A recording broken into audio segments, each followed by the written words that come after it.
My daughter Sarah scares me. She's 8 years old and displays symptoms of a mentally deranged person with a violent temper and lack of emotion towards her family and friends. All she does these days is sit in her bedroom talking with her imaginary friend she calls Elizabeth, and hangs on her every word like she should mine, I being her mother after all. Today she didn't eat for the 2nd day in a row. Also today makes the 3rd day that she hasn't spoken to me at all.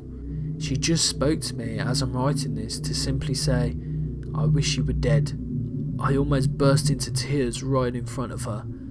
What happened to my little girl? A few days ago, I found Sarah sitting on the ground in her bedroom, talking with an actual older woman. Scorned rags and foul smells now lingered in my daughter's bedroom. Sarah had her back to me. As I stood in pure horror and shock at what I am witnessing, the old woman was egging Sarah on to keep doing what she was doing, and more and more and more of it. She almost cut her wrist to the bone. The doctor nonchalantly blurted out to me with ease as we sat in the dimly lit waiting room of the local hospital. What happened to my little girl? I don't know if we will recover from this, but I do know that I love my daughter and I would do anything to get her back in my life and back to the way we was before all this. But one thing's for sure, we'll never be the same again. The lady was caught and she was sentenced. I don't feel justice was served, but that's the last thing on my mind. I only care about my daughter and her well-being. I just want her to come back to me. That's all. I just want my little girl again. I just want Sarah back. Please, come back to me. My name is Paul, and I work as a medical receptionist at a mental hospital in the centre of New York. My life is normally uneventful, which is why I decided to spice it up a little bit and write this story to account for what happened. This man, the Gamekeeper, gives me the creeps, which is not an easy thing to do. Every time I see him doing his rounds, it feels as if someone's shaking my entire body. He is easily 6'5", I would say, with long black hair and menacing black eyes, dirty clothes and hands, and speaks in a deep, demon-like voice. One day I finished work after everybody else on my floor, which is not uncommon these days. I was leaving and saw him making his usual rounds, and felt that ever so real shaking sensation I've grown to hate. This time accompanied with huge metal butterflies in my stomach which hit me like a ton of bricks. I felt the urge to follow him, so I did. This went on for around 20 minutes until he took refuge in his little shack that he sits in. He sat in total silence, with only the sound of a pen and paper as a single, dull beam of light from a rusty old light bulb shone down on the paper. I can only imagine what he's writing. Maybe the gory details of his crimes of kidnapping and murder. There's been a lot of these days, and I know who my money would be on for the suspect. He's moved now, and I'm writing this from a nearby bush. I can hear something as well in the bushes with me, ever so faintly. I hope it's not a skunk. I hate skunks. Then a knife drives into my back, put there by the killer I have falsely claimed to be the Gamekeeper, when all the time it was my friend. Every year on Halloween there is a tradition in my little neighbourhood that we play the Halloween game. Now this game was amazing. The object of the game is this: there are 30 players and one killer, and as a player you have to make it from one side of the neighbourhood to another. As the killer, you use your wits and cut off the player's ideas and heads. The killer gets a weapon of choice, it's usually a knife, but people have gone for hammers, guns and even a sword once. Now these are not real weapons of course, they are plastic, but are there to add the fear factor to the game. One Halloween when I was 16 we played the ever so exciting game that we all grow to love. We spent the whole day talking about tactics and what we would be doing as soon as the first whistle went. We only play the game at night of course. The killer was chosen a few days before, and this year it was a friend of one of my cousins I've met briefly. He was 17 and already well over 6 foot tall, which is why he was chosen a great candidate. I can't remember his name, but I remember that he had black eyes, which he was born with.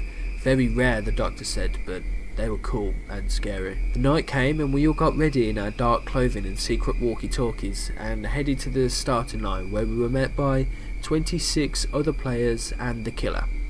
We all huddled together to hear the yearly announcement. Welcome to the 22nd Halloween game. This year, Sean here is going to be the killer, as you know, and he has a short announcement. Sean? Yes. Sean's voice echoed through us all as it was the voice of a 40-year-old man, not a 17-year-old boy. This is going to be my last year playing, and I'm going to college in January, as you know, so I wanted to go out with a bang. We watched as he pulled out a machete from his bag and told us that this would be his weapon of choice. We all cheered and oohed as he gave it a few swings against the night air. This is my weapon I've chosen for this year's game, and one other thing.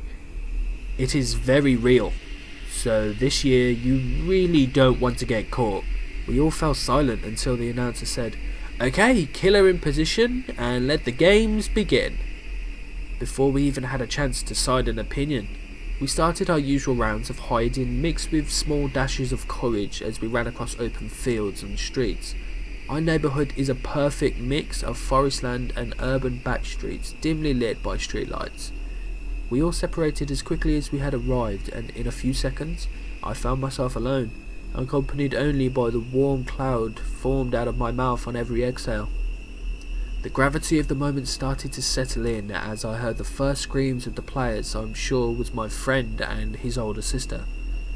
I should clarify that when players are caught in this game, they let out a scream to alert other players in the area and of the killer's presence, and also signalling that they are out. To which all the out players go and sit in the sitting area, which is no more than a few benches on the top of a giant hill overlooking the neighbourhood. They sit there to watch the results come in. After 40 minutes or so, I'm now residing in a bush near home base. I know I have to run through 3 streets and I'll be right there and finally be announced as the winner for once. I've heard the screams of all my friends and even a cousin of mine that I didn't know was playing, and I am yet to even see the killer once. Now, I pride myself on being the stealthiest player every year. I moved from cover to cover behind a wall on the first street and scanned the whole street like an eagle into fish-infested waters. All clear. So I ran down the footpath in the shadows down the whole street and hid for cover behind an old ice cream van at the end. This time when I looked over, however, I saw the killer. He was slowly walking around and scanning the bushes with his machete still firmly in hand. It was obviously him, but it was way too dark to see any features of clothing or anything like that. Just his outline, almost a shadow walking through the night mist. I rushed back into cover, and when I heard a very close by scream, I looked across and I couldn't believe what I was seeing. He was thrusting his machete into the stomach of a girl and kept at it until she wasn't moving. Panic raced in my mind now as I tried to think what to do as I was trapped, and I had to wait for him to move in order to get out. I peeked, and he must have seen me because he came walking towards me. As he got closer and I begged for mercy, I saw a smile grow on his face as the reality of what was about to happen dawned on me.